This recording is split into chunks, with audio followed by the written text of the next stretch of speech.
Hello বন্ধুরা, this is Rafiq Natabar, story teller from Bangladesh. সবাইকে জানাই শুভেচ্ছা, অভিনন্দন, শুভকামনা। আজ আমি আপনাদের জন্য নিয়ে এসেছি একটি অনুগল্প।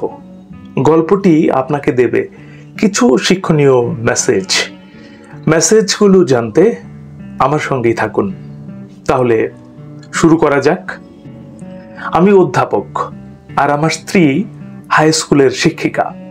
সকালবেলায় আমার গিন্নির মেজাজ আর চায়ের জল একসঙ্গে ফুটতে থাকে। আজ হঠাৎ গিন্নির আদেশ হলো আমার প্রতি। আমাদের কন্যা তিতলির স্কুল থেকে ডাক এসেছে, তোমাকে যেতেই হবে, অঙ্কের দিদিমণি দেখা করতে চেয়েছেন। অগত্যা আমাকে যেতেই হলো। গিয়ে দেখি বিশাল একটা হল ঘরে চশমা আটা অঙ্কের দিদিমণি বসে আছেন। গম্ভীর গলায় ডাকলেন, অনন্যা পাল। সেই ডাকে অনন্যার মা উঠে দাঁড়ালেন। চলল অনন্যা কোন কোন অঙ্ক পারেনি তার বিশ্লেষণ।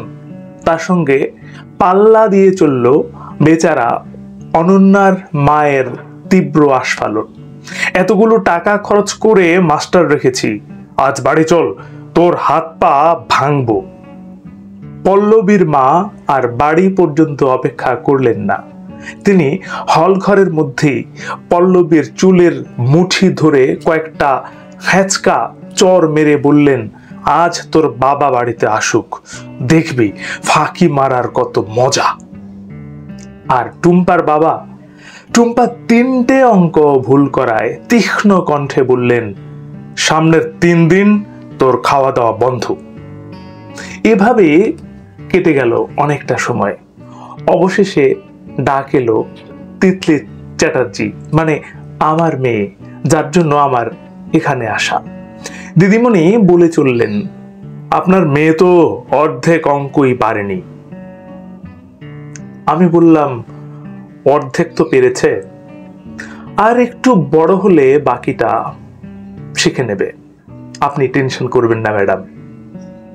আপনি কনফিডেন্ট? নিশ্চিত। আসলে কি জানেন ম্যাডাম, আমি আর আমার স্ত্রী মানে তিতলির মা মাধ্যমিকে দুজনে মিলে অঙ্কে 100 তুলতে পারিনি। তবুও আমার অধ্যাপক হওয়া কিংবা আমার স্ত্রীর মানে তিতলির মায়ের রাগী দিদিমণি হতে কোনো অসুবিধে হয়নি।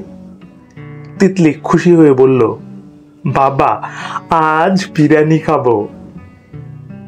আমি তিতলিকে বললাম, টুম্পাকেও ডাকিস, ওর বাবা ওকে 3 দিন খেতে দেবে না বলেছে। হ্যাঁ প্রিয় বন্ধুরা, বাড়তি চাপ দিয়ে ছেলে মেয়েকে টেনশন দেবেন না। টেনশন নেয়ার জন্য তো সারাটা জীবন পড়েই রইল।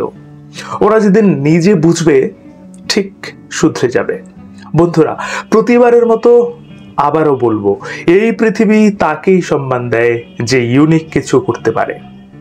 সকলের মঙ্গল কামনায় আমি রফিক নটবর আজ এখানেই শেষ করছি। ইনশাল্লাহ আবার দেখা হবে আগামীকাল নতুন কোনো ভিডিওতে।